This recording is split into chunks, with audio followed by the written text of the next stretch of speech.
So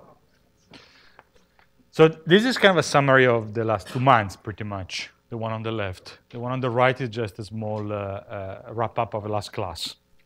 I wrote it because I would like to do it a bit quickly. Today's class and Wednesday class are somewhat separate topic, looking back at one question that we swept under the rug, meaning learning theory, pretty much. We mostly discussed algorithmic principles and how to turn them into actual computational devices that we can use on real data, exploring different ideas.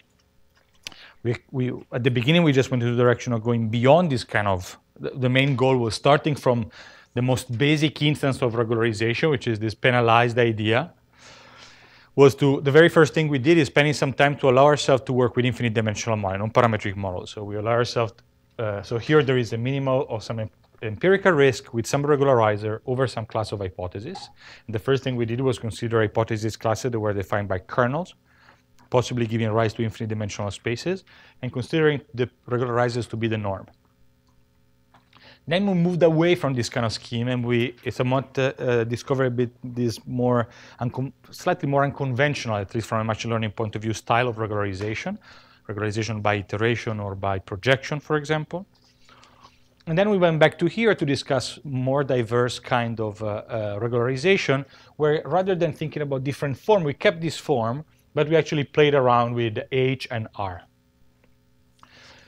Particularly, we stick to the linear model for a while. Okay, so this is a bit of a sloppy notation to describe functions that are linear, just linear function. And then we consider the particular case where RF is the L1 norm. Okay, that was our excuse to look a bit into this world of so-called sparsity-based model or sparsity-based regularization. After spending a couple of classes on that, we actually moved on and somewhat extended the notion of sparsity. That there is, when I first introduced it, something that depends on few building blocks. And in this case, building blocks are the variables of these vectors. We moved away from that, and we actually considered a situation where these building blocks can be more complicated objects, for example, groups. The last very bit of this discussion led us to this formulation here. The space H is a space of function that can themselves be written as a superposition, as a linear sum, as a sum of functions. Each one of them is in a reproducing kernel Hilbert space. The penalty that we put is the sum of the norm of these constituent functions that are in a reproducing kernel Hilbert space. Notice the absence of the square here, which makes this a bit more interesting. A special case of this is when each of the, so there is a kernel for each of these spaces, okay? So I'm effectively combining P kernels, a finite number, but more than one, okay? So we moved away from this picture. This is what is typically called multiple kernel learning. We spent most of our last time understanding how this leads to meaningful computations. Here I just want to briefly comment of when or why this thing would be useful.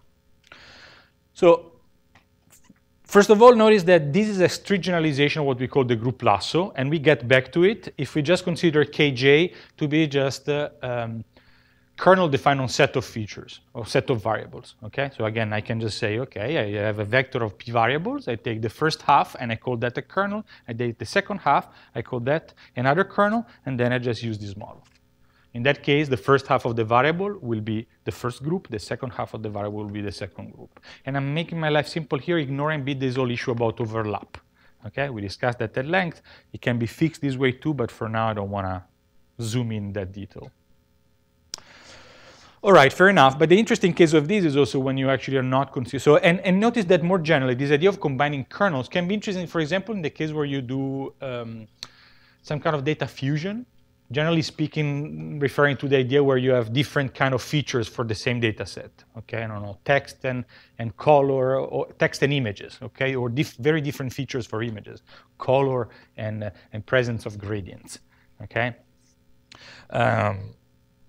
So this could be useful there. Notice that in this case, P typically will be pretty small. It will not be a large number. And the question is whether it's better to do this or put here a square. Okay? How much do you care about the real sparsity? Do you just want to combine them? If you just want to combine, you might as well just do the, if you put the L2 norm, you just go back to the usual kernel methods. The kernel is just the sum kernel, and it's particularly simple to compute everything because it's just the usual ridge regression or whatever you want to do, depending on the loss function you take. So if you keep to this, it means that you're trying to kill one of the kernels or some of the kernels that you consider. So if P is very small, say if you just have 2, 3 kernels, then that might not be worth, and definitely in practice doesn't seem to be worth. This is case 1, okay? Each kernel means something different in terms of features. The second case might be just what I called here model aggregation. That's what this blurb says. And this is the idea, for example, is the case where you say, I have a bunch of Gaussian kernels. And rather than just picking one width, I just want to combine a few. But I don't want to take just a combination of anything. I want to do a sparse combination. In some sense, I want to pick a few of these widths. How can I do it? Well, nothing. You just write down this model. Each of the kernel will correspond to a width. And when you suppress one of these elements, because you set one of these norm to 0, it means that you're effectively discarding that width, and you keep the rest. That makes sense? Again, this is just an identification. Why not? Okay, just one specific example. That make sense?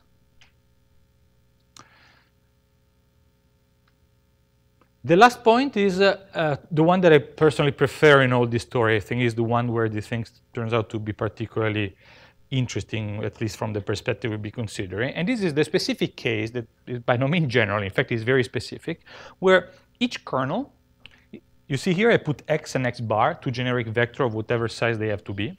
I assume that, and then they don't even need to be vectors, okay? But let's assume they're vector and assume that this kernel actually looks only at the jth component. Okay, so you have d variables, and then you combine a kernel on each component. One case is super simple. These guys are linear kernels. Then I'm just building, I find a very complicated way to just describe it, the linear kernel. But suppose that these are non-linear, okay? So if you take this to be linear, it's somewhat trivial. But suppose them they're non-linear. For example, I take a Gaussian kernel like this, but for each variable, okay? So I do something like e to the, so kj, so this is equal to e to the minus xj x bar j square gamma. The same for everybody. That's not the point here. The point is that you see this is not a vector, it's a number. Okay, now think about what you're doing here. There is again a correspondence between the building blocks and the variables now. Each fj, okay, each f that you use to combine and build your function now depends on only one variable, which means that when you kill a function, one of the constituents, you're actually discarding the corresponding variable. Does that make sense? So by choosing this, I'm doing again variable selection. Okay, that was one of the very first motivations to look at this. What is the big difference? Here we were considering just linear models. So the interaction between the variable among themselves and the input and the output variable was linear. Here, I allow myself to actually take nonlinear function of each variable. If I look at the dependence between the input and the output, it's clearly nonlinear. In some sense, I'm still just considering a linear interaction between the variables themselves, because you see from here, I'm just summing them. So I cannot say something like the product of the first two variables. I just cannot. Of course, now you can say, well, what if I put it in? Okay, I define new function. There are now, you can keep on going, right? You can say, well, but I want to define different groups, so to say. So I take these two, I take the guy, then I take a function, a kernel, which is a kernel on pairs of variables, the first and the second, and you keep on going. And you could just explode that in a lot of groups. Of course, you will have group structure, and you can keep on going. But the main point of this is that just to show you how this allows you to go strictly beyond the variable selection in the linear case. This is one of the cleanest way to do this. Okay, there are very few. The problem of how to do sparsity in a non-parametric setting, meaning variable selection, to really select the subset of variables that are important in a vector in a non-linear way. It's a tricky question. It's a tricky problem. And this is one way to do this in a principal way. Okay? So these examples are really very different between them, okay? And are very much different the group point, intuition. So on the other hand, there's nothing but interpretation here. So you just have to sit and convince yourself that you can really do this. And we're not going to do that. So what we want to do today is completely shift gear and talk about theoretical stuff that we have been somewhat omitting throughout. So before I do this and I erase thing, do you have any comments or question or curiosity or complaint? I'm leaving soon, so this is the time to complain about this course.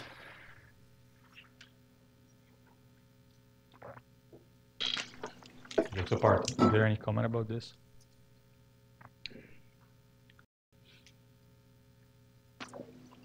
I missed it. What's the word after model?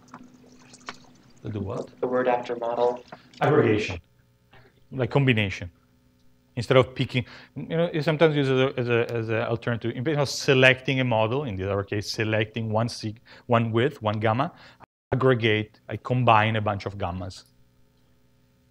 It will be a sparse aggregation, I guess. Okay? All right. So let me... You see it?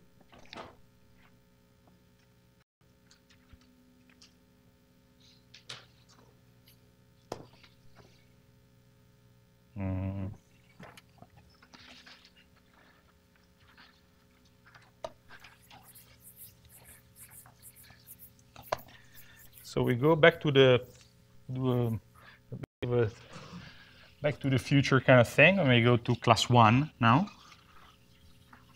and we take a different route.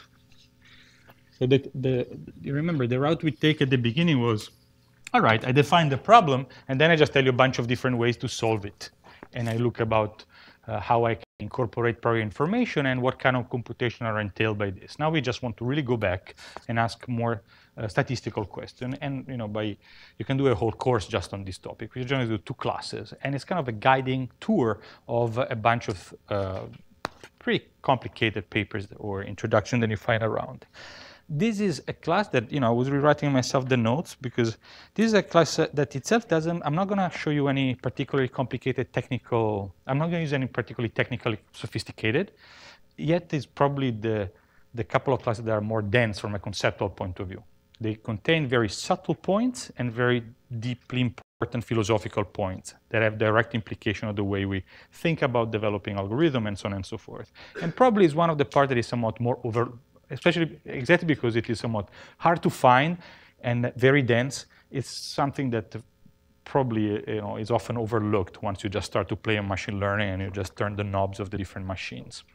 So I'm going to try to give you a bit of an account, and I try to sketch, to try to follow a logic that is as transparent as possible. But it's going to be a bunch of different steps in the reasoning. So if any point of the reasoning you get too lost, stop me, and I try to catch up. If it's not too disgusting, you should be able to do it in not such a long time.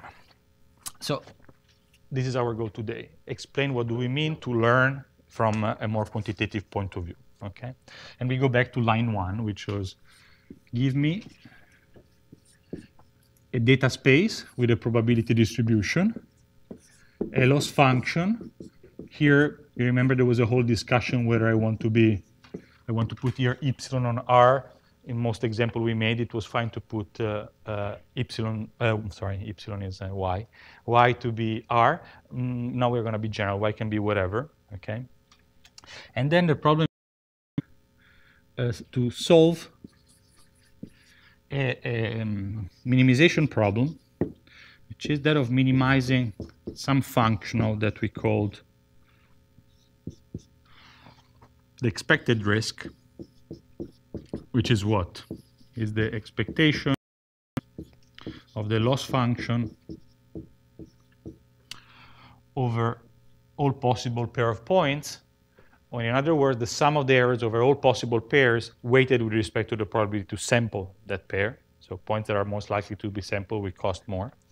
And the key point is that given, we know L is given, the loss function is given, but rho is not given. The one defining the problem is not given. All we are given is a sample of n pairs,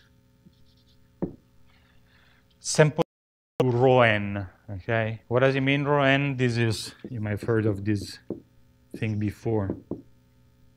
IID, it means each pair comes exactly from rho, exactly from the same distribution that does not change, and I always get point exactly with respect to the same one. And each pair is independent of the pair. So if you look at the n pairs at once, they just come from the product distribution. It's just by independence of identical distributed random variables. So this is just a short way to say this. This means identically and independently distributed. Okay? So you might remember at some point we introduced this problem. Okay? And basically we spend the whole time say, okay, how do I build a potential solution of this? So we say an algorithm, or let's say a statistical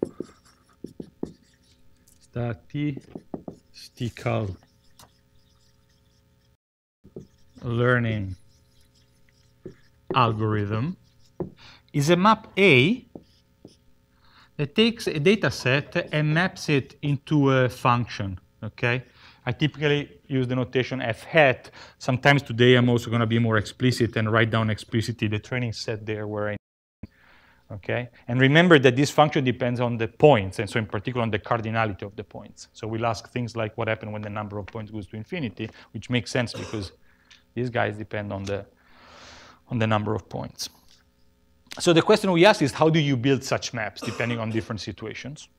Notice that I emphasize the word statistical here because as I'm writing this, and I'm going to proceed in this discussion today, I'm going to ignore almost completely computational consideration.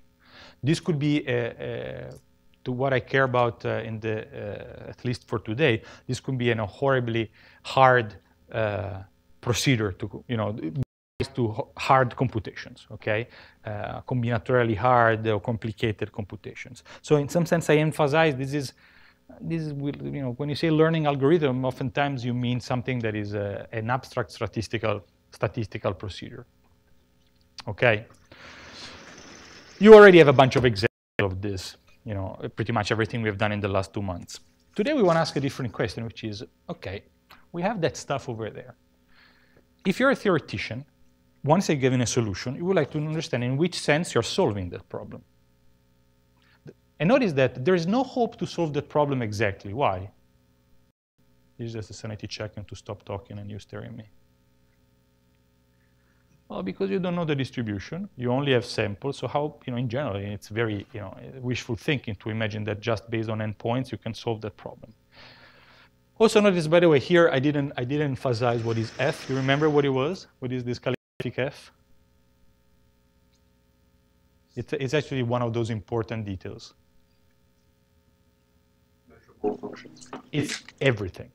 Okay? It's not anything useful in practice. Is something that you really like to do in theory, which is get the best. And so you're going to get the biggest function for which this integral makes sense. And what he just said are the dirty words you need to do that, which is measurable function. Just you need to be able to make sense of this integral. Okay? This is the problem. They might be too ambitious, and today we're going to ask whether it is or not. Fair enough. So the question we want to ask now is, how do we measure the quality of a solution? Okay? From a theoretical point of view, I give you an f hat, and I want to know how good or bad it is. Well, we're lucky because we did define a problem, so we can just go in and check in which sense our function is a good solution to the problem. And I guess the key idea is to say, okay, I want to look at, a natural way is to look at this. Why? If you have to describe that symbol in words, what does it mean? Is the expected error of my solution. So I was looking for the best possible expected error. Now I look at the expected error of my solution. But even more, if you've seen anything in statistical optimization, when you have an optimization problem or a minimization problem, if I give you a solution, typically you have to check how far is your solution to the best one. So in that sense, we immediately have a candidate, which is to consider this quantity. I'm going to use this notation oftentimes. Okay, this notation I just omit f in, and it is the same as this. Okay, it's the minimum of the expected risk over this set. You agree? This is the natural mathematical definition, and we are not going to go anywhere away from this. This is what makes sense, and we're going to stick to it. Notice that in words, this is also one way to quantify the idea that this guy has to be small, because you compare it to the best possible one. This is what is called the excess risk.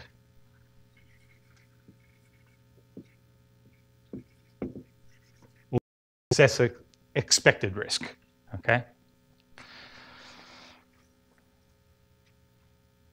Notice also that if you look at other branches of math, sometimes they want to know how close are the functions themselves. You really draw the function and you want the function to be close. Here we don't care about that, okay? We just want to know if two functions have different shapes, but they roughly make the same error. It's possible, right? You might have functions that have slightly different shape, but they make the same error on the data. I'm fine. All I care about is that they roughly make the same error. So if I have multiple solutions that look different one to the other, but they have the same error, I'm fine with that. That's the basic way this makes sense. And again, this, if you look at, for example, in optimization or variational methods and many other ideas, typically one look at the Fs themselves, the minimizers. Okay, here we just look at the minima, and we're happy about that. Last tiny remark is that a quantity that you can also consider to make this small, to make a statement about the fact that this is small. Another quantity you could use is the empirical risk. So you can say, why don't I look at this? Where this, for any function by 1 over n, I from 1 to n, L of fxi, yi, is what you can compute on the data. So there's something nice and something not so nice about considering this quantity. What is that you like or you don't like? Let's see.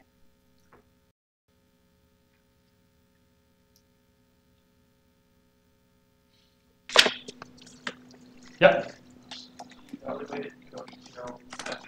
Say again? You don't need to know the true minimum E about the minimum E. This. Yeah. You don't, of course. That's the question? That's what's nice. That you don't need to know this, okay? Yeah, but you don't know this either, right?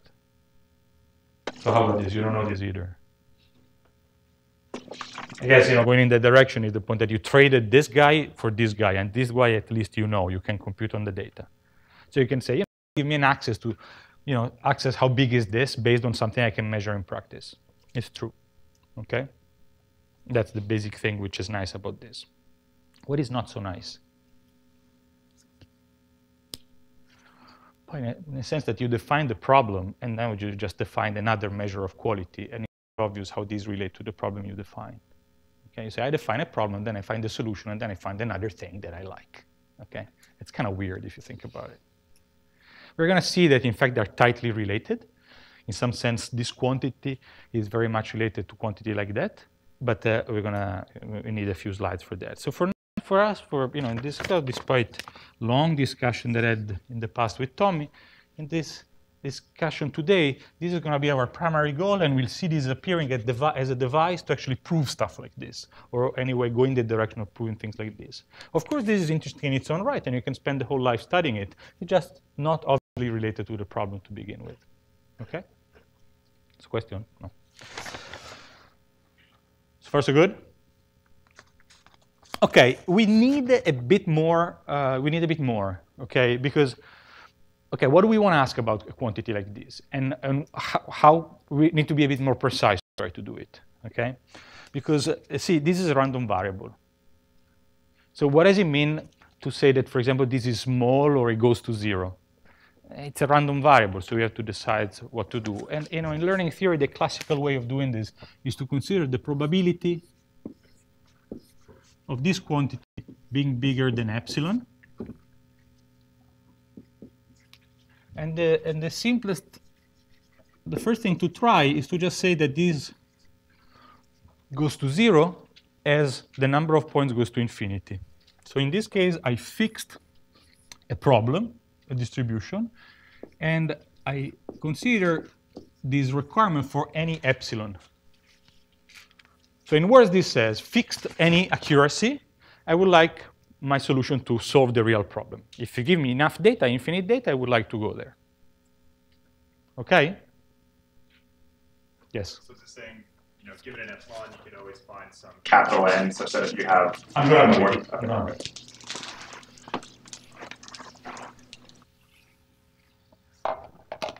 So let's develop this a little bit more. So first of all, what is this symbol P? What does it stand for? Again? Probability. Of what? Which probability? That's true. Right, and it's a probability over what? So exactly. So basically, this P of something, this what do you call it? I don't remember. Anyway, this predicate, maybe is the right word, of this statement being true or not. With the notation that I gave ourselves there is just the probability of samples such that the statement is true. Okay, so I introduced this symbol here. Now I can use it. It's just the probability of a sample over a sample of size n, right? This is it. Okay, this is another way of saying it. It's the probability of, I'm going to count, I'm going to measure how many samples I have for which this is true, and I'm going to check that the number of samples for which I don't have this goes to 0. That make sense? All right. Well, now let's rewrite this, okay? This, and we can just write explicitly what it means to have, this property. And this allows us to introduce basically the notion of sample complexity. So this thing here is what is called consistency.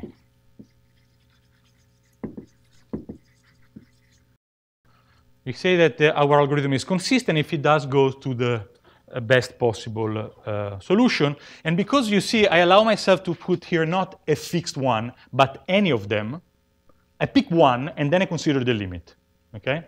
Then this is what is called universal. Universal comes from this for all. Okay? And notice that I first pick, and then I take the limit. It's going to be important in a minute. Okay? Let's rewrite it. So far, so good. Any question about this? Okay, so let's rewrite this. What does it mean? It means that, again, for all rho and for all epsilon bigger than 0. Now what I have is that I can find a delta that if n is bigger than a special n0, okay, that depends on everything that I already fixed. And let's count the stuff we fixed. We fixed rho. We fixed f. It's going to be important for us. We fixed the loss function, but that is assumed to be fixed. We're not going to play with the loss function. And then we fixed epsilon and delta. And then if I take an n which is large enough with respect to this, then I have that the quantity here, so the probability of epsilon f hat minus the minimum f e bigger than epsilon is smaller or equal than 1 minus delta. I just reparameterize it this way because I want to see that the probability of something bad happening, I want to think of delta small. Okay, so I could have also put here delta, okay? But I rewrite 1 over delta because this is anyway smaller than 1. And I want to think of delta as something small, the probability of the bad cases. And I want to say that the bad cases go to 0. Does that make sense? It really stopped me this class because there's going to be a lot of this, and you can, there's a lot of juice, but also a certain amount of notation. So if you get lost in the notation, you don't get the juice. Where's the n inside the bracket? Yeah, so it's here. Okay, let me be even more pedantic. It's here. Okay, so let's call this as n. The training set depends on the data. The algorithm has in input the training set and returns an f hat that depends on the training set, which itself depends on the data. And so on everything, whenever you see a hat, it depends on n, and in fact more on that. It depends on the sample. So here, if you want, we can put this guy. Yes? Why you chose to write 1 minus delta instead of delta? Just because I want to think of, it's just because it's useful for interpretation. I want to think of delta as the fraction of bad things happening, okay? And it should go to 0. So if you want, in the notation that I deleted, this is how many training set, in a probabilistic sense, is how many training set are bad in the sense that they don't allow me to get a good solution. Does that make sense? It just is equivalent. I would just like to think of delta as the small cases. Anything else? Okay, yeah, right. This is all, we're being theoreticians, so we write stuff and we're going to try to study it, but it's everything I wrote there is still true, right? The only difference is that I'm doing math now, so I'm going to write a lot of symbols that depend on quantity that I don't know. And the question is not going to be to how to compute this quantity, because already the one thing that you have to worry about computing is this. Everything else is going to be just to do a theoretical analysis. Yes? So by what you said, the probability of that thing smaller than or equal to epsilon is bigger than or equal to 1 minus delta? Yeah. Yes. Yes. So I guess I should just do this. Yeah. Sorry, the reason why I get confused, you'll see it in a minute, but this is the right way. Okay, so forget about this 1 minus delta.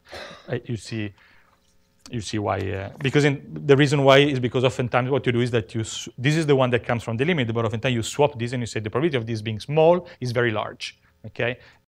Use that and my brain always go back to the one I know, but this is the right one, so forget about this. This probability should be small because it should be small. Okay, thanks a lot, this is important. Yes? This probability is smaller than delta. I mean, isn't that kind of obvious? We could just choose delta. I wrote the definition. This is a limit, and this is I unpacked the definition of a limit. It's not that I didn't. So that's it. Okay. We can choose an n0 such that we satisfy this probability. Yeah.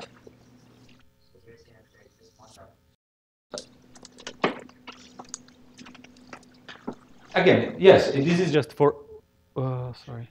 Yeah, sorry, this is for every. So it's for every, sorry, it is, okay, that's it, sorry.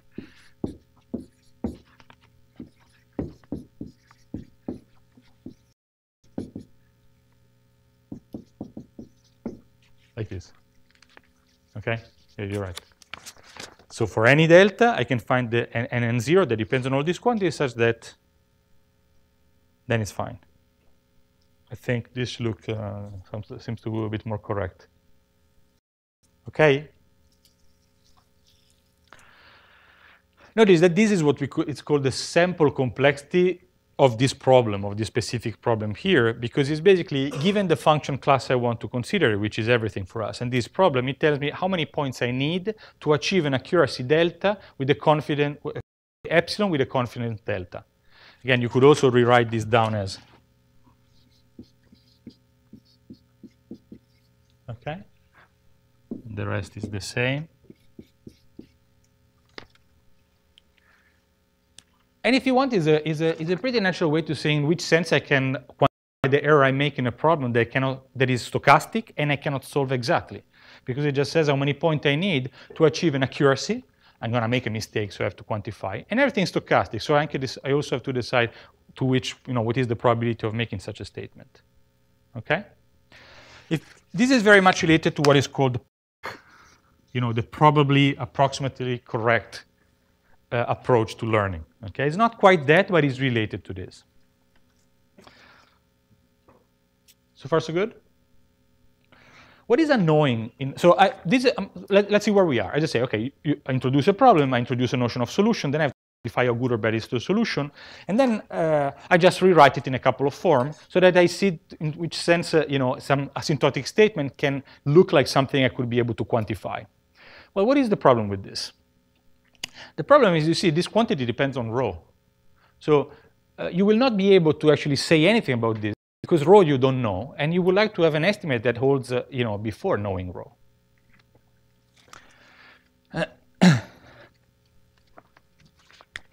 So ideally, what we would like to have is some, basically we would like not to have this dependence here. Like this object not to depend on rho. Because if it didn't depend on rho, then I would be able to say, given a f, which is everything, given an epsilon and delta, let me tell you, exactly up to constant. If I can prove anything like this, it means that once I prove something like this, I can tell you how many points I need to achieve an accuracy epsilon and with a confidence density for any problem, anything. Okay? Sounds a bit too nice to be true that there exists an algorithm for which you can do this. And we are going to discover in a minute that it doesn't exist. It doesn't exist an algorithm for which I want an error of 5%, we probably see 99%. Boom. It just doesn't exist. Okay. So we need to state what I just said. We need a bit of notation. The idea that n0 does not depend on this is the same as asking essentially to moving the for all distribution inside of the limit. So I say limit for n going to infinity of the sup over rho probability of E f hat. Let me put n so that we don't worry about that.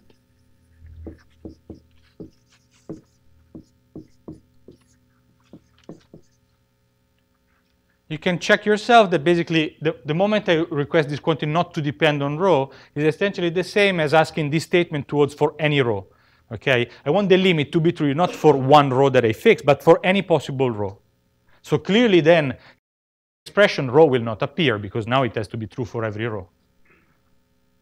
Okay?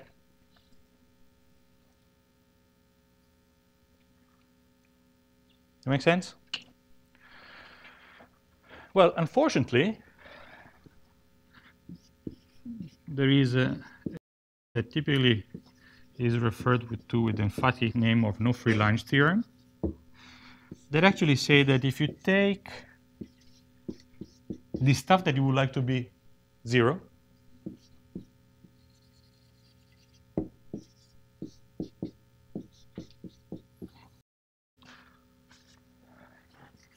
there always exists a rho such that this is bigger than a constant. Okay? So let's digest, and again, let's fix if I made some mistake in this story. What is the game here? First, fix an algorithm. Okay? So first of all, you fix a problem. Then you fix an algorithm. So whenever you see f hat is actually a procedure, A, that outputs something given the data. Say an SVM, okay, a deep network, an L1 norm, you name it. Fix the algorithm. It's fixed. Then we want to know, can we prove that for any distribution, the probability of making a mistake goes to 0? So that I can actually means that I can find an n, given an epsilon and delta, I can find an n for which I achieve the required. And this result essentially says, no. So you're saying that you fix rho first, right? You fix the problem first. Shouldn't the soup be in front of the diff? Sorry, of course. This is exactly this. Okay? Well, if you want to, yeah, whatever, yeah. So what this means is I would like the soup to go to 0, but I can always find it's the same. This can be for the rho I choose. If there is a rho for which this is bigger than epsilon, okay, this is enough to say that the soup is never going to go to 0. You agree? Because I only need to find one. This is going to be the worst possible one. Okay, this is I find the bad one. Okay, I'm just saying there is a bad one, and the bad one doesn't let this guy go to 0. So it doesn't really matter. If you want, what matters is that this implies that this cannot be true. Okay, if I find the rho for which this is always bigger than C, then it means that I cannot achieve the result. Okay? That rho depends on the algorithm, though, because I fix the algorithm and then I find rho for which my algorithm doesn't work. This is philosophically a pretty important fact. Okay? And once you digest it, it's obvious, okay, to some extent, but still is a pretty important fact. Yes? For all in on the... C might depend on n. C might be something that depends on n. For now, I was just thinking of fixed n.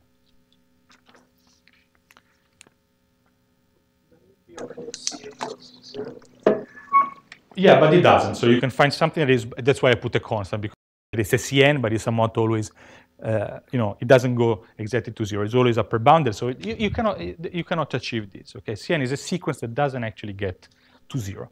Okay, it stays always above 0. So the specific one here depends on n, but typically what you see is that that sequence is bounded from below. So it is a positive sequence and go to 0. Notice that the first time you see this, you say, oh, maybe this is very perverse. I'm just going to consider very complicated distribution that don't make any sense. Okay, I just have to get very pathological cases. No, that's not what's going on here. In fact, if you think 1 second about the algorithm, you can tell me what are the distributions for which they don't work. You can easily convince yourself that they will work in an asymptotic sense. If you give me infinite data, they're going to get there, maybe. But you can also convince yourself that for any finite amount of data, they might be arbitrarily bad. For example, take ridge regression. We discussed that what it's basically doing is throwing away the small eigenvalues, disregarding the principal component corresponding to small eigenvalues. Suppose that systematically I'm going to take a function that has all the information on the smallest components. Well, if you have enough data to be able to compute principal component to the very last one, you're going to get there, but you still have to go all the way down. And it's not just, you get close to it. No matter you tell me how much data you have, the algorithm you use, I can always take a function which is far away enough to achieve the Cn I decided. So in some sense, every algorithm has implicitly was choosing a prior, and as long as you take a distribution that go against that prior, then you can make the algorithm arbitrarily bad.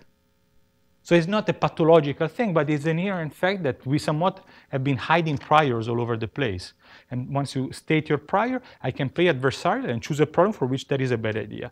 Sparsity, you can do the same thing. Okay? And for all problems you want, this basically says that this is a very general fact. When you're saying we have this prior, isn't the prior of the F? F is, as you said, anything. Yeah, but isn't that what we're saying? That we're actually not searching any type of function? No, I'm not saying that. For now, I'm saying that F. So what he's saying is, wasn't our prior and choice of F? Well, let's check. One can check, and we're going to see in a minute, that for example, if you choose a large enough reproducing Hilbert space, you can choose an F, an H, which is not F, but still won't change the value of this. Okay, we're going to discuss this. I'm saying we allow ourselves to work in big spaces because we wanted to be sure to have spaces that might be as rich to ensure that if you take the minimum of E over F or the minimum of H of E over H, they're the same. Okay? So there are cases where you do that. And the problem is that the way you decided to explore this space gives you a priority that can be exploited to get bad distribution.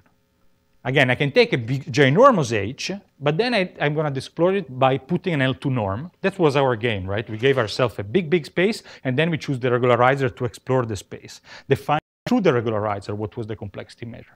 Here I'm telling you, give me what is your complexity, I'm going to find a distribution for which that is bad. Okay? Okay, now we are, so we define the problem, we understand what we mean to solve it, we can see what I mean to solve it in an asymptotic sense, and then we would like to give some statements that are somewhat more for finite samples, something that is more of a less asymptotic nature. And it turns out that, at least for the way we define at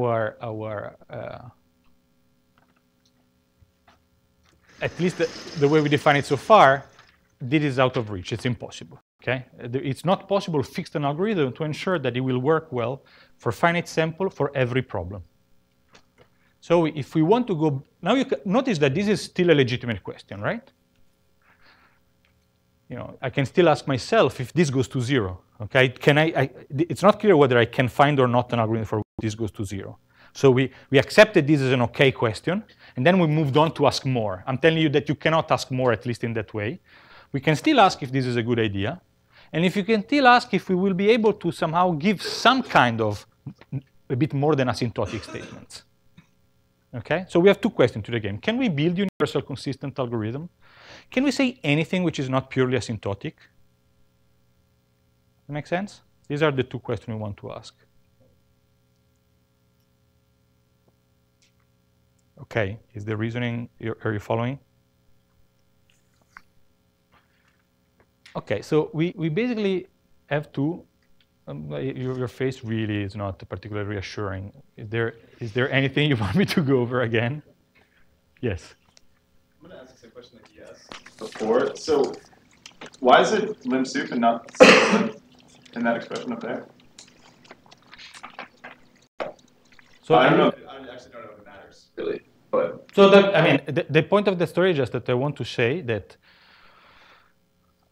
I just want to write what I've written up there, okay? I just want to say that I want a statement to hold uniformly for all distributions. So here what I do is that I take so this is a quantity that depends on the distribution. And here I fix the distribution, and then I ask the quantity to go to 0.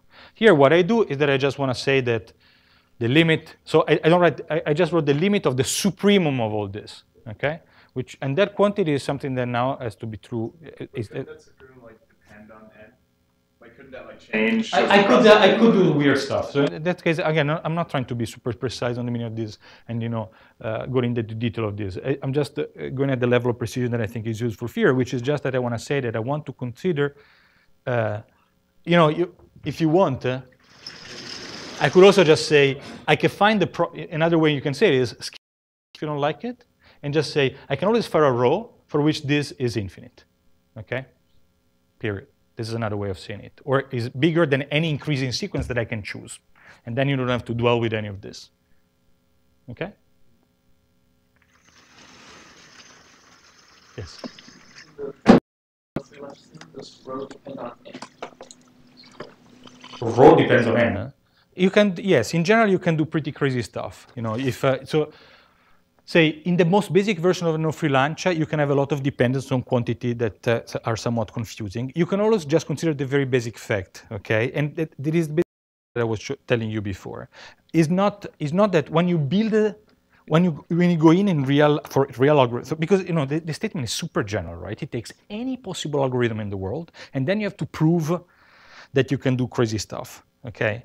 So in that element of generality, it allows itself. I'm going to give you just some of a cartoon version, because if you want to actually appreciate all the possible complicated cases, then there might be very complicated algorithm for which you have to build very complicated distribution. That's why I'm making the example of some real life algorithm that we have seen, where you see that it's not about thinking about doing something crazy and enjoying the fine details there. It's about the fact that they are macroscopic. I choose to use the L2 norm, and implicitly I'm choosing the principal components, and now I just take a function with the other one, and it's going to be bad. I take a distribution, a sparsity assumption, and I'm going to take a function which is not sparse at all in that. I just rotate a little bit on another basis for which makes it arbitrarily dense on that basis. Of course, you can take everything and it's going to be fine, but as soon as you say how fast, it's going to be arbitrarily slow. Okay? So if you fix now a specific example of this, you can think about it and just consider, again, L1 or L2. You immediately can see what's going on. Okay, you immediately can say that what is the bad distribution, and it's not something crazy that depends on the data or the confidence or whatever quantity you're considering. Okay, the statement is generality. You can do pretty crazy stuff. Okay. Okay. We have the problem, we have an algorithm, we want to see how good it is. We can say it for a fixed distribution in asymptotic sense, but we would like to know if we can prove that some algorithm have this property, or we would like to say, okay, I cannot say something that nice, can I still say something? Okay, in a non-asymptotic sense. Can I still talk about sample complexity? It would be nice. So essentially, you have two possible choices. You have to change your question in a way, okay? You cannot ask this. This is too much. So suppose that you want to weaken this request. How can you do it? Yes? So one way would be to say, I settle for a smaller class, C, that is not F. It's strictly smaller than F. That's one possibility. That's a red possibility. What else? Suppose that instead I tell you, no, I want to shoot for the best. What could you do? Instead of making that equal to 0, make it less than equal to some small quantity. No, I want to go there because, again, I want to go there because then I just want to say that, if I can prove that, then I do have some sample complexity. In some sense, I'm going to do, even if you put here delta, that's what we did, right? So, no, that's not it.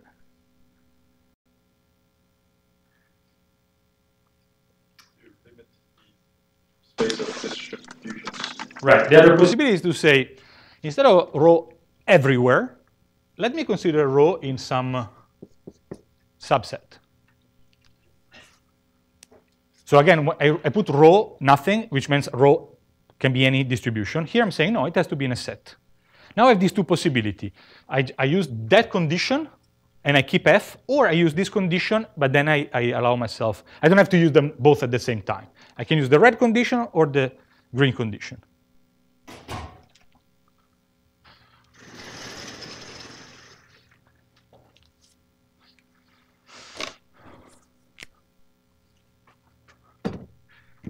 Notice that the red condition requires a bit of care, right?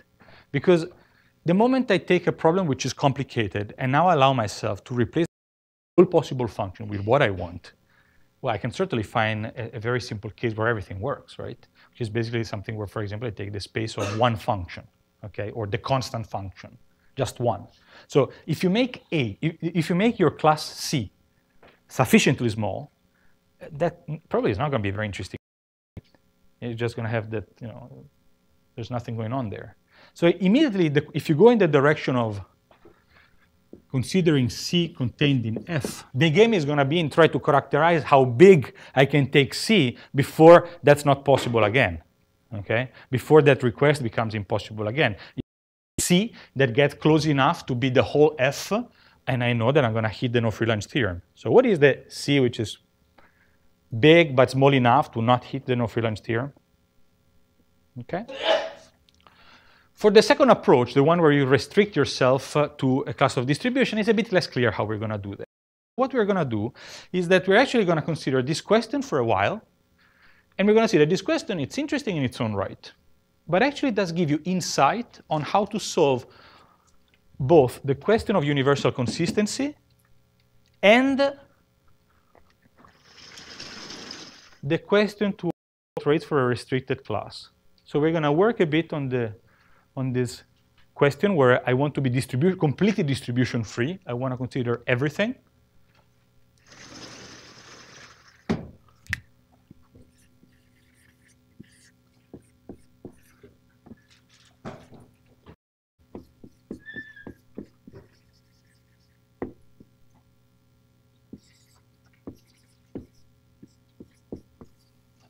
Okay, so I'm happy to consider everything, all the distribution, but I restrict myself to consider just this smaller class, which typically is what you might call a hypothesis class. So characterizing the probability is really the point of view of PAC learning. Okay, this is probably approximate learning point of view. So it's very similar to this that I explained before, with the huge difference is that here we had F, and here we just have a restricted class, which by assumption is strictly smaller than this whole of all possible solutions. Okay? Okay, so what do we know about this? Is that possible? Can I show that the limit of that quantity goes to 0? Well, there's no reason to believe it's not. The no free lunch theorem does not apply. I somewhat took away one of the assumptions. I have replaced my ambition to solve the real problem, you know, the true problem to begin. I just solve a different problem, right? Even if you have infinite data, you're not going to solve that. At best, you're going to introduce, so you introduced a bias, if you want. You introduced a reducible error that as long as this C is fixed, you cannot reduce anymore, okay? So how do we deal with that? Hopla. So the story is pretty long. There are a bunch of details. To make the presentation a bit simpler at this point, I'd rather consider the situation where instead of the probability, I just consider the expectation here. Okay, nothing really matters, but at least one calculable that you can see a bit more explicitly. Okay, it doesn't really matter too much. You can give the same results in probability. In this case, it's just particularly simple to the next calculation I'm going to do. So I want to consider this quantity.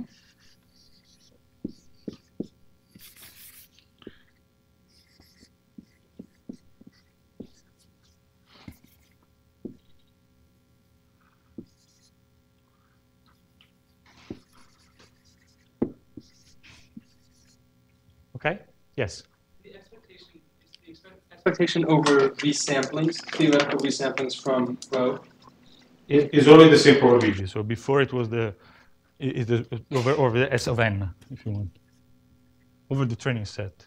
It's always, before I was counting how many bad training set I had. Now I want on average for the average training set this to be true. That make sense? It's not so important. You'll see exactly when I'm going to use this in a second, okay? Okay, so we want to start to understand a bit how this looks like, and we would like to understand how it behaves with respect to n. So one thing you can start doing is abstract the empirical risk of the estimator.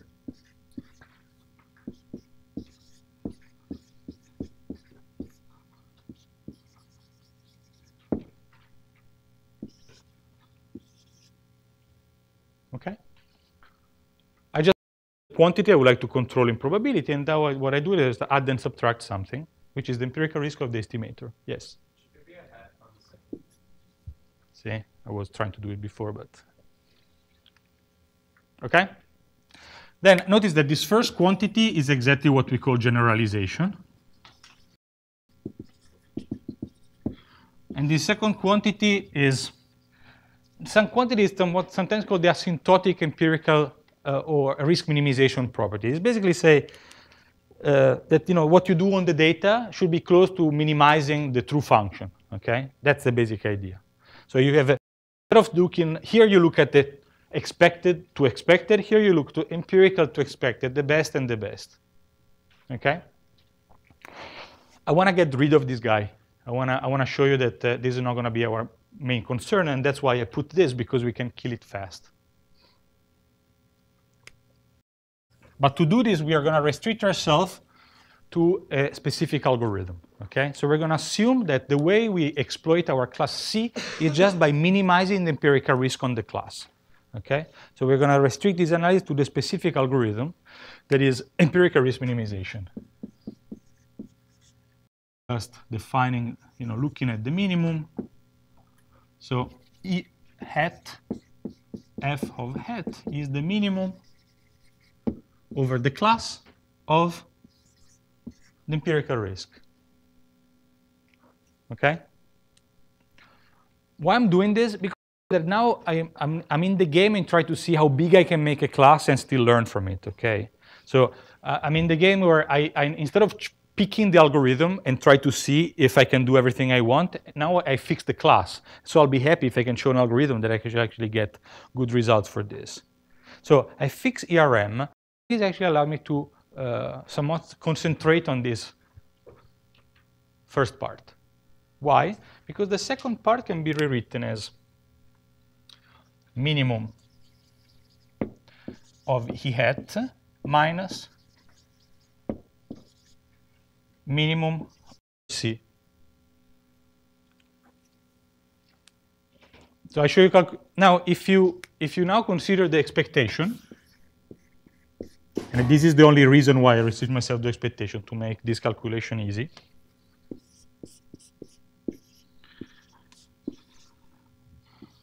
Then it means that you only have to consider the expectation of this.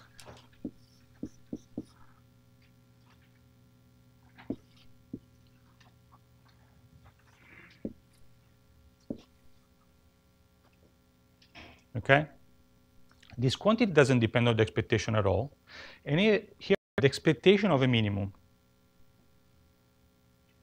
But it turns out that for under essentially almost no condition on the loss function, I can actually invert this expectation in this minimum. This is one of those facts that you have to convince yourself is true, but there's nothing going on more than the fact that you can do it. But once you do it, something nice happens.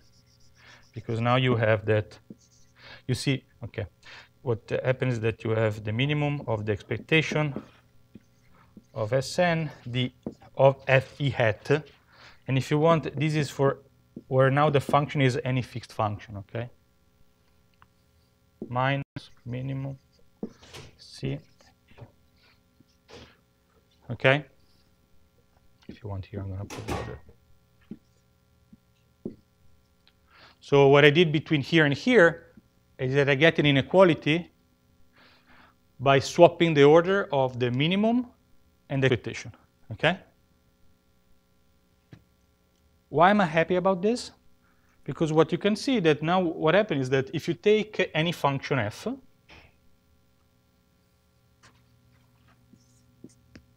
so basically, let me write it before and then we see it, this is just E of f, Okay, because what I'm doing is that, where can I write it?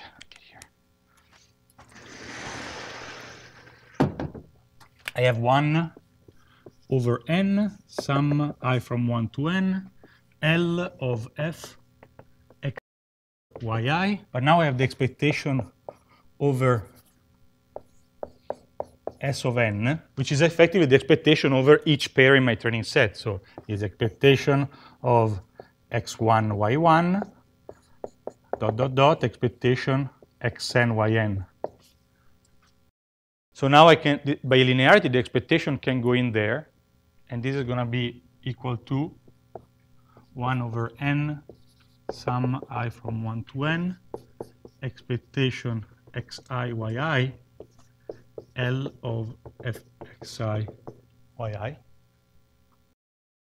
But this expectation is just the expected risk.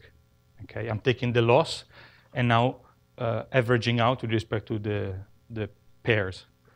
So I get that this quantity is exactly the E of f, which I'm now summing up n times divided by n. So we prove this. Okay. There's nothing particularly interesting in this computation. I just show you because it takes 5 minutes, and all you need is this trick. And this, the take-home message of this story is that when you decompose this, the second term is it takes this much to kill, at least if you work in expectation. Because now what we show is that we have the minimum minus the minimum itself, so this quantity is bigger or equal, is more equal than 0. Okay, you can kill it, you can throw it away. Okay. So again, don't get too I'm going a bit quick through this because I just want to show you what it takes to go to get rid of this. Okay, and it's literally this. It still requires a few minutes to digest this, but doesn't take much more. And this is going to be more interesting. Okay, now we want to worry about this guy and understand a bit why it's a bit complicated. Yep. I don't understand how is a hat of f hat. With the min on the I assume that it is like this. That's the algorithm. I'm doing empirical risk minimization over the class C, which is fixed. Okay, so this calculation is for ERM. Okay?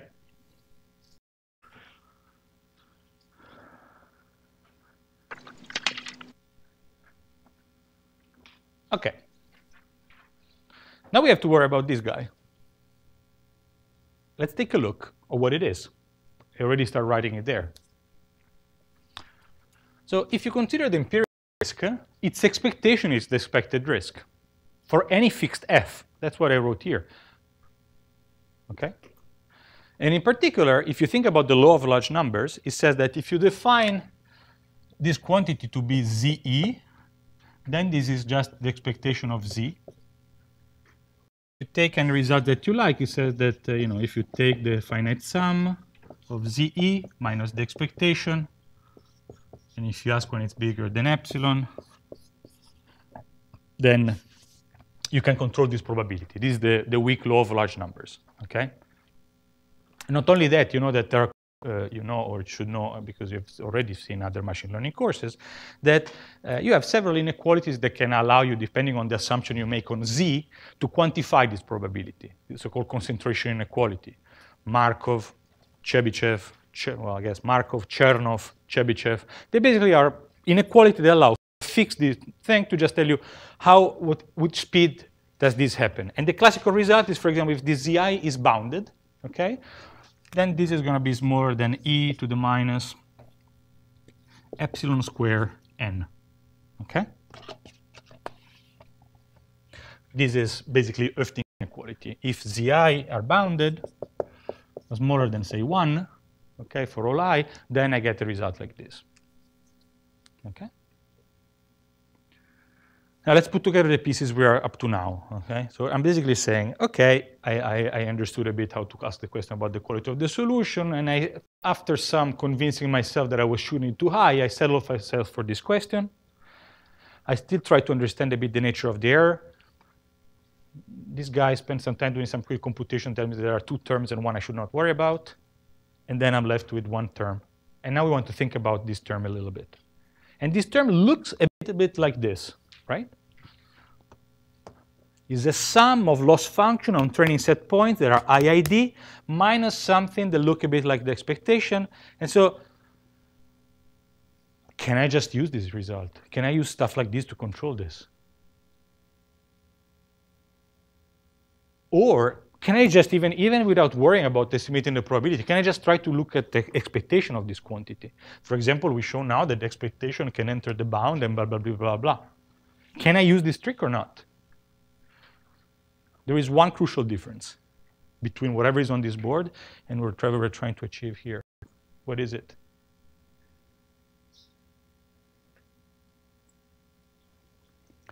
It's kind of the single most important observation that you can do to convince yourself that you have to do learning theory rather than just probability theory for high school.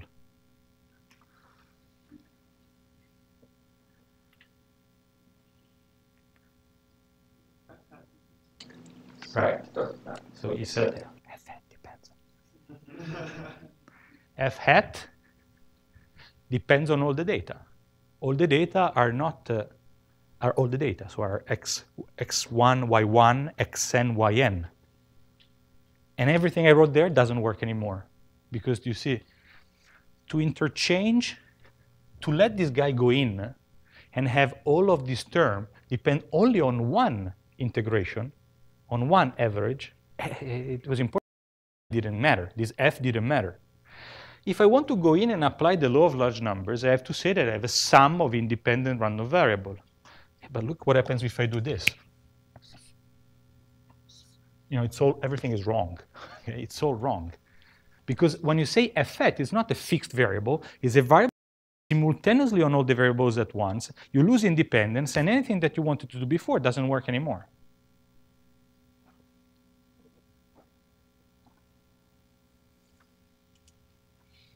So it's not true.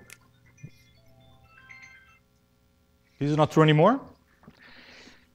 True that we can apply the law of large number. Okay, it's something more. Because we want the law of large number to essentially hold for this guy, for this quantity here. Okay? That's why we actually spent 20 years doing learning theory, so the story doesn't finish here. We can say, but is this clear? This is important, one of those points that needs to be digested, okay? Because it's key. The function we're looking at is not a fixed function, it's a random variable that depends simultaneously on the training set points at once. So I cannot characterize easily the expectation of this, and I cannot just apply the large numbers as they are. I have to do something more.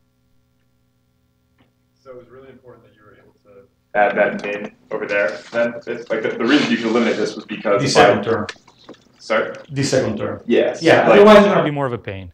Yes. But the min allowed you to make an arbitrary function that did not depend on the samples. In this case, you're going back to see what the trick I used before. So what he's saying is, how did he do it before? How come that he was able to do it? Because you see, this guy was an F hat. So what he's thinking about, and he's absolutely right, is how did he manage to do this trick? Well, because what I did is that I went here, and then I showed that I can find an upper bound, and I was good to go. There, I'm not able to do it. Because of that. And because here there is a minus, so I don't have to, you know, if I want to make this this whole thing bigger, I have to make this smaller, and I need the bound the other side. So let me say it again for whoever have a vague idea of what I'm saying before I move on, is saying the trick I used here, which is exactly one way to get rid of this problem of f hat depending on everything, is swapping things, which crucially relied on the fact that I defined this to the empirical risk. It also crucially relied on the fact that here I have this is the positive term and this is the negative, so as long as I make this bigger, I'm happy. Here, if I use the same result, I would make this bigger, which makes the whole thing smaller, so I don't get an upper bound, so it doesn't work anymore. Okay, there it worked. So as I told you, I'm not using very complicated stuff, okay? There are a bunch of little things, and it's a bit of notation. On the other hand, every step means something. The interpretation of every step is pretty useful, okay?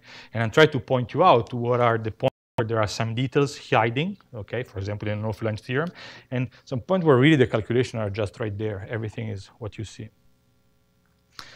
So what we want to ask next, and this is really, there are books and hundreds of papers on this, is how to study that second term. Because it's clear that it's quite important now.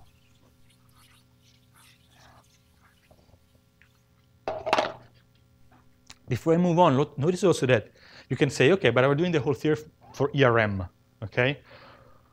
In this case, for ERM, this term is gone. I mean, I don't even have to start studying it. That's the way I studied it. If you have something that minimized empirical risk, so now you can ask the question, if I have an algorithm or something that minimized empirical risk, maybe I cannot show that this is 0, but I can still control it and show that it's not too big. We're not going to go in that direction, okay? But this is how you make this more general. What we want to worry about is this, because we'll see that immediately, even for ERM, you have to think about something more, and you go in the direction of basically what is called the uniform law of large numbers. So we ask how to study quantity like this. Okay?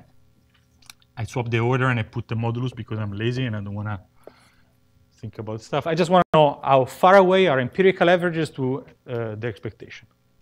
Okay? And I put the FAT everywhere.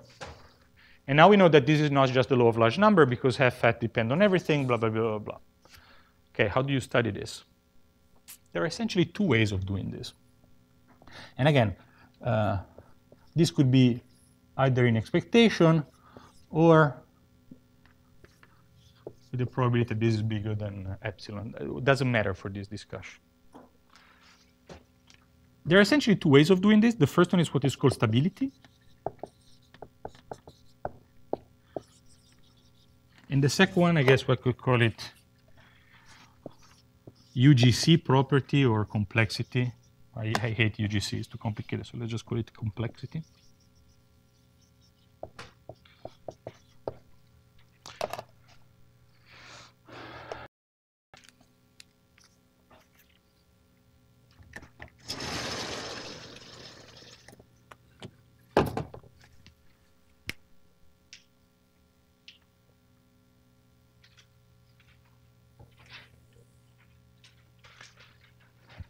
Both results from basic results in probability theory. Okay, one starts exactly from this inequality that we put here. Oh, where is it? I deleted the one that was here, and I just deleted. So just this law of large numbers, this everything inequality. The other one starts from a slightly different that is called the McDermid concentration inequality or bounded difference concentration inequality. I'm just gonna let me just skip this for now, and I'm gonna tell you a few words next class, and then let me just start telling you something about this. We finish next class too here. So complexity basically goes in the direction of the following. It says, okay, I would like to apply the law of large number, but I cannot because I have my function, which is weird, okay? Because it can be many functions. So I want to be able to control 1 over n I 1 n L of f at xi yi minus expectation xy L of fx y high. I want to understand when this is bigger than epsilon. Okay.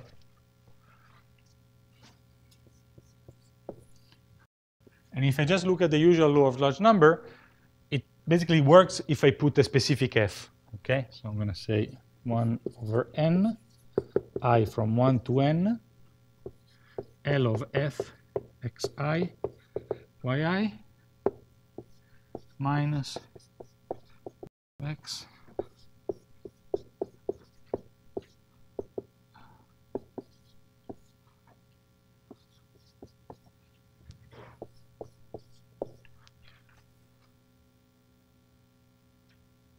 Okay, but clearly this statement depends on the class C we are considering, right? Because, for example, I tell you that my class C is made of one function. Then it seems that it's pretty easy, right? But now let's make it a bit more complicated. Suppose that it's made of 2 functions. Then what would you do? You just have 2 functions, okay? So if you have one function, it means that this f hat is fake. Depends on it, whatever. There is always one function, so nothing can happen. I can apply this. Now I tell you that I have 2 functions. What do you do?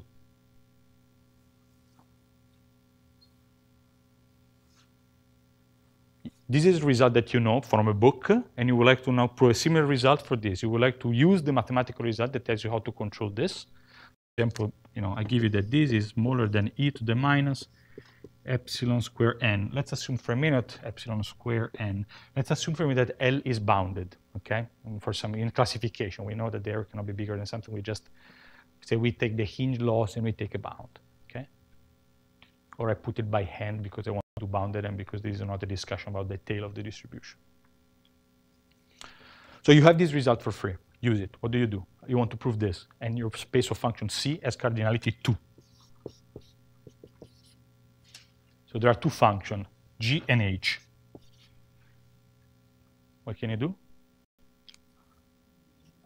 Right, the right word is union bound, which if it's cheating, you've already seen what it is.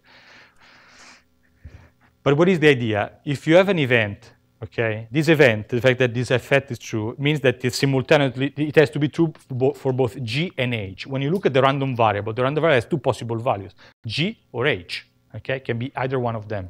So if I do this computation for G, and I do the computation for H, and I ask these to be true for all of them, then I'm good to go. Which means that I basically have to write whatever I wrote here, plus the probability of the other event. Now, these two things might not be independent. So what I can do is that I can try to bound. So this is G. That is very boring.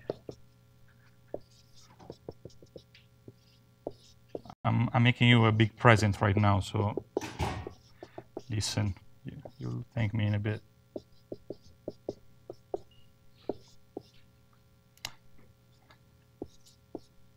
Sorry.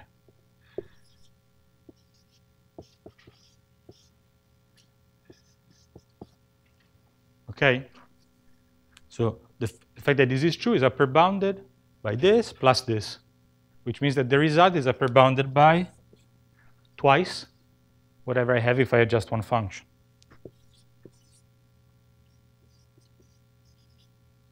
All right? And if you have n functions rather than 2, well, you have to put the sum here. So you have to do this plus all the other n functions. And then here you get an n. All right?